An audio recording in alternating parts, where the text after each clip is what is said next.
Assalamualaikum warahmatullahi wabarakatuh.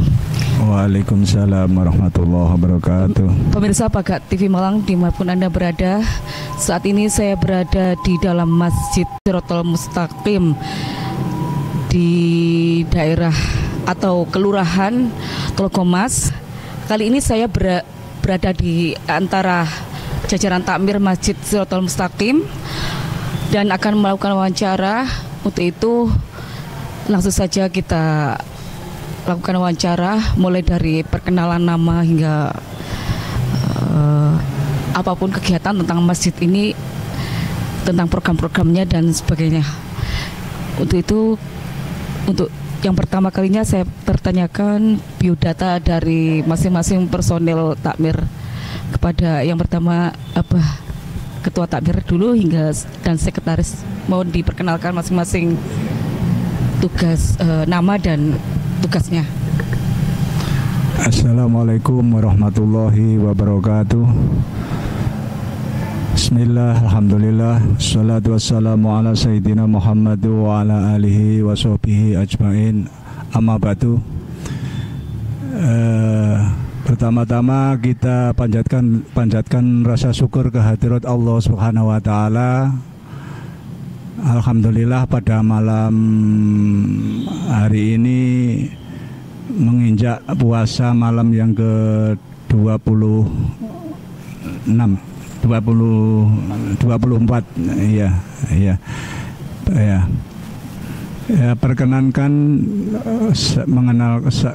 perkenankan saya mengenalkan nama saya Mahsul Hasoli selaku Ketua Takmir Masjid Shirathul Mustaqim Jalan Raya Tlogomas 49 Malang. Di sebelah saya ini adalah Sekretaris 1 Masjid Shirathul Mustaqim Ustadz Asmi. Untuk Sekretaris 2 Bapak Roni, Bendahara. Untuk mohon maaf, untuk Wakil Takmir Ustadz Insinyur Haris Nasrullah.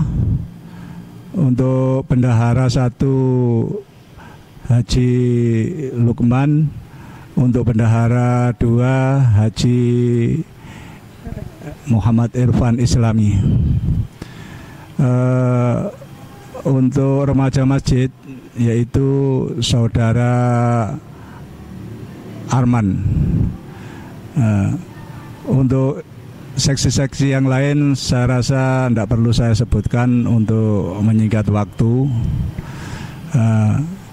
Para pemirsa Terima kasih. TV Pagar TV ya. Ini sekedar perkenalan, demikian. Tentang sejarah berdirinya Masjid Jami Shirathul Mustaqim Tlogomas, bagaimana tahun berdirinya, kapan, status tanah mungkin bisa disinggung nanti, dan apapun mengenai sejarah masjid ini bisa dijelaskan oleh Bapak Ketua barangkali yang berwenang ini. Terima kasih. Untuk sejarah berdirinya Masjid Shirathul Mustaqim ini kurang lebih dimulai dengan statusnya masih musola ya, mungkin sekitar tahun 1960. Di sini di kampung ini banyak musola, satu-satunya yang ada di kampung Tlogomas, khususnya di Karuman, ini kampung Karuman namanya, itu ada 4 musola yang di dalam itu. Salah satunya yaitu yang di pinggir jalan, hanya di lokasi ini. Ini adalah termasuk pendiri, pejuang atau muasis pada waktu itu. Jadi ada 4 orang yang mempunyai musola pribadi, yaitu Yai Jalil yang terletak di tengah kampung atau pemukiman warga, tepatnya di Gang 3. Terus saya kata, ya? Ini to the point tentang masjid ini aja. Oh gitu. Okay. Ya, Jadi untuk masjid ini pemilik tanahnya dulu Yai Kabul, seluas 50 meter persegi. Nah, akhirnya tahun 65 dijadikan masjid lah. Jadi karena di Telogomas belum ada masjid pada waktu itu, seperti Jadi itu. Intinya awalnya ini masjid berdiri berawal dari sebelumnya itu berawal dari musola terus berkembang menjadi masjid. Ya, jadi masjid. Jadi sekitar tahun 60-an masih musola ya. Tapi tahun 65 sudah statusnya beralih jadi masjid. Oke. Seperti itu. Karena permintaan masyarakat. Ya, karena permintaan masyarakat juga di Telogomas, seluruh Telogomas ini belum ada masjid satupun. Nah, jadi memang menjadi kebutuhan pada waktu itu. Berdiri tahun tadi 1965. 1965. Ya. Status tanahnya wakaf atau status tanahnya wakaf yang 50 meter awal itu ya. Siapa yang mendesain masjid ini, bangunan masjid ini atau arsitekturnya? Kalau boleh tahu, masjid ini apakah sejak awal bangunannya berdesain sedemikian rupa ataukah pernah mengalami renovasi berapa kali kalau jadi renovasi, dan apakah arsitekturnya itu juga berubah berganti? Untuk perkembangan di masjid ini dengan kebutuhan pada zamannya, yaitu perlu perluasan karena jamaah semakin banyak. Akhirnya masjid ini beli tanah atau rumah warga yang di sebelah utara ini sekitar 200 meter. Pertanyaannya adalah arsitekturnya. Oh, arsitekturnya. Untuk arsitekturnya dulu masih mandiri. Jadi kita hanya berkiblat aja model yang Masjid Demak, seperti itu. Jadi untuk spesifiknya siapa arsitekturnya itu hanya sekedar musyawarah aja, seperti itu ya. Termasuk orang tenaga yang dari IAIN yang sekarang jadi UIN itu, ada dosen dari sana yang termasuk memberikan nama masjid. Namanya Sirotol Mustaqim. Ini sejarahnya seperti itu. Jadi ada ustadz atau dosen yang dari IAIN pada waktu itu. Berarti namanya sejak dulu Sirotol Mustaqim. Ya, Sirotol Mustaqim tidak pernah berubah. Oke, jadi bergaya Demak, nggih? Ya, bergaya Demak. Seperti itu. Terus dinamakan Masjid Sirotol Mustaqim, mungkin ada sejarah filosofinya. Kenapa mengambil nama itu? Apa enggak menggunakan nama lain? Itu pasti ada alasannya. Kira-kira apa alasannya gitu? Pada waktu itu beliau memberi nama Sirotol Mustaqim ini kan artinya kurang lebih kan ke jalan yang lurus ya. Mudah-mudahan semua jamaah, semua pengurus itu bisa menuju ke jalan yang istiqomah lah, seperti itu. Harapannya seperti itu. Kurang lebih seperti itu. Jadi nama yang membawa harapan atau doa ya istilahnya. Ya. Untuk pertanyaan berikutnya. Nah, mengenai kapasitas atau daya tampung masjid ini mulai dari lantai bawah, lantai atas, kira-kira menampung berapa gitu, Pak? Jamaah. Insya Allah kurang lebih ya sekitar 500 sampai 700. Oke, itu semuanya ya? Iya, semua. Iya, sampai teras-teras. Ya. Makanya untuk teras ini diberi tambahan sekarang kanopi biar nggak kena hujan atau apa ya. Ini untuk sebenarnya semakin lama semakin berkembang, jamaah semakin banyak. Antisipasinya seperti itu, terutama kalau hari Jumatan. Jumatan ya seperti itu. Atas bawah. Iya, atas bawah. Kalau hari raya kira-kira? Hari raya sampai jalan raya masih. Bagaimana? Iya, masih di jalan raya. Untuk membludak. Iya, separuh jalan. Oh, ya, seperti itu. Kiri full ya, kanan kiri sampai berapa radius meter untuk sampai ada 50 meter mungkin, kurang lebih ke sana itu. Kadang-kadang lebih. Kadang-kadang lebih. Jadi yang sudah disediakan terpal itu kanan kiri pakai karpet kita. Nah, mengenai jamaah. Nah, jamaah itu kan karena ini masjid berada posisi di jalan raya ya, otomatis tidak menutup kemungkinan untuk para musafir mampir ke sini sholat ataupun misalnya kalau Ramadan lagi bertakjil ya di sini seperti saya lihat tadi. Apakah kalau bisa diprosentase itu antara jamaah lokal, maksudnya yang domisili di sini dengan jamaah yang di luar warga sini itu kira-kira persentasenya berapa perbandingannya?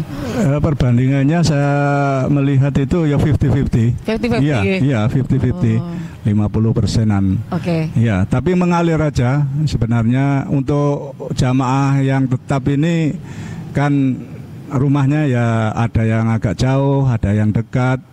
Tapi yang jelas musafir ini sekitar 50%. Bisa ya 50% bisa lebih kadang-kadang seperti itu. Langsung berikutnya mengenai nomor pertanyaan ke-6 deh. Fasilitas. Nah, fasilitas yang dimiliki karena kita itu bisa katakan masjid itu makmur, katanya orang itu kalau memiliki fasilitas yang memadai, entah apa itu perpustakaan ataupun apa ya, menyangkut apa saja deh yang bisa mengundang warga untuk betah di masjid atau senang ke masjid. Mungkin bisa jelaskan. Baik, terima kasih. Berkaitan dengan fasilitas supaya jamaah mau datang ke masjid ini, memang secara khusus selama ini kita tidak punya. Namun memang baru sekitar 3 bulanan kami masang wifi gratis. Apa itu? Wifi gratis. Harapannya memang dengan adanya wifi gratis itu mampu menarik para jamaah, terutama juga para remaja, supaya mereka lebih betah di masjid. Tentunya wifi ini kami memang khususkan kepada semua jamaah tanpa terkecuali. Yang penting dimanfaatkan secara positif. Seperti itu. Kalau untuk fasilitas lain memang belum ada, karena memang kapasitas atau lokasi masjid ini kan agak sempit. Contoh misalnya parkir saja agak terbatas. Itu memang masih menjadi PR kami untuk mengadakan perluasan kalau itu memungkinkan, sehingga nanti fasilitas-fasilitas yang lain bisa menyusul seperti itu.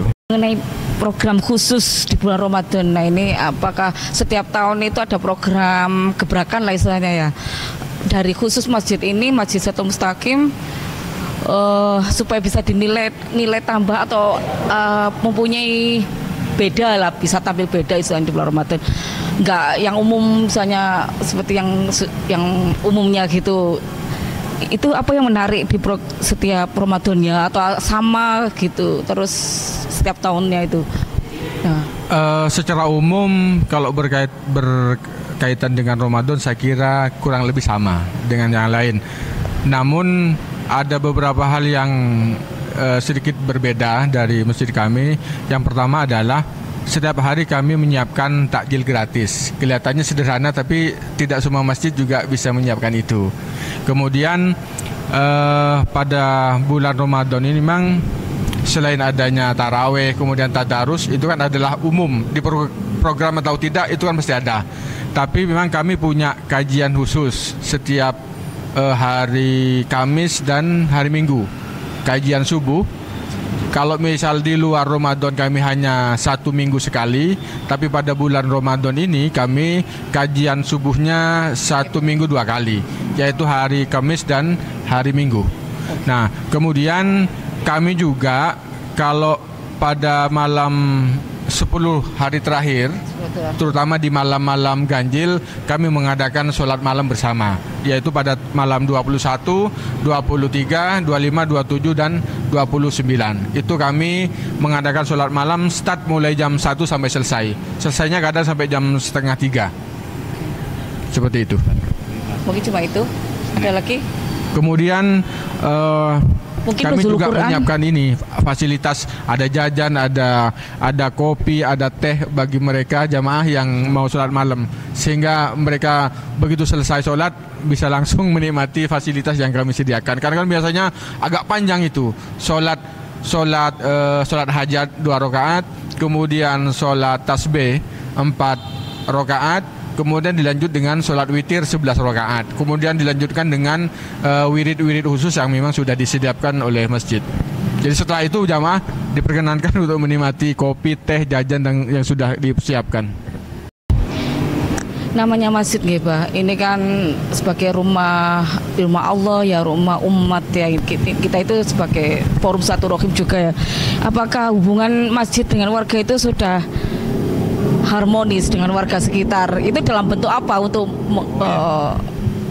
Alhamdulillah hubungan antara pihak masjid, terutama pengurus dan semua jamaah warga sekitar itu sangat harmonis.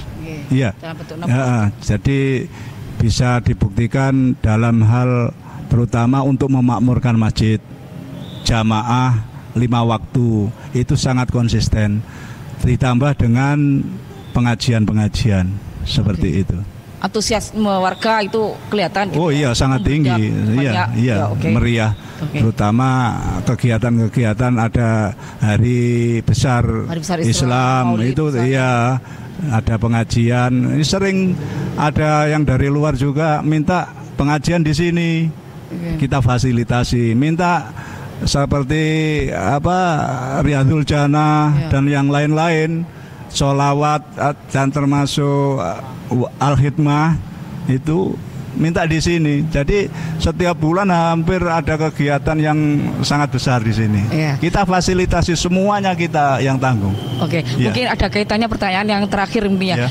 Jadi kiat takmir untuk memakmurkan masjid itu apa ya?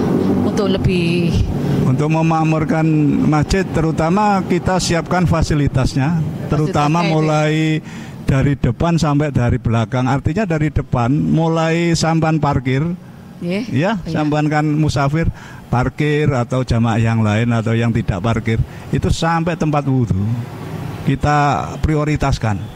Nah, buktinya lantai 2 ini baru. Ya, jadi daya tampungnya juga kita siapkan, semuanya sudah kita siapkan untuk kenyamanan yang beribadah di tempat ini seperti itu. Jadi memang dibuat senyaman mungkin, walaupun di sana sini masih banyak ada kurangnya, kita sambil berjalan seperti itu. Jadi memang fisiknya masjid juga kita perhatikan, selalu seperti itu, kebersihan macam-macam kita jaga. Nah, tapi yang paling penting adalah menjaga keharmonisan tadi. Semua jamaah sama pengurus itu sangat kompak sekali. Terima kasih Bapak. Terima kasih berdua. Demikian tadi wawancara kami dengan pengurus Masjid Shirathul Mustaqim Kelurahan Tlogomas. Semoga bermanfaat. Kita berjumpa kembali untuk edisi berikutnya. Saya Rahma Lili mengucapkan terima kasih atas kebersamaan Anda. Wassalamualaikum warahmatullahi wabarakatuh.